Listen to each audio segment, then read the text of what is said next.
สวัสดีครับพ่อแม่พี่น้องจากมาใหญ่หยุ่งเราเฮ็ดหยังด้วยเนี่ยแม่นเราเกี่ยวหมากด้วยเนี่ย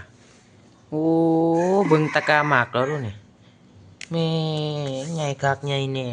โอ้แม่หยุ่งเอ้ยเจ้าเฮ็ดหยังเกี่ยวหมากโอ้มาเกี่ยวเป็นตาแซ่บแท้แซ่บก็อืมมาโทเกี่ยวหมากตัวแม่เยอะของแท้เอาเหลียให้เบิ่งมีดเขาด้วยน่ะมีดเขาก็มีดสมัยตะก่อนด้วยนั่นน่ะอืมอืมแซ่บงามก็คักงามแน่เลยอืม เฮ็ดหยังอยู่นั่นแต้มปูนแต่อืมโอ้อืมปิดตาแซ่บใช่เนาะแซ่บมาอืมเบิ่งมีหยังแหน่อุปกรณ์เคี่ยวหมากน่ะหมากอืมหยังเนี่ยหู อืมปูนอืม อืมมีสมัยโบราณเนาะมีดโบราณอืมงามเนาะ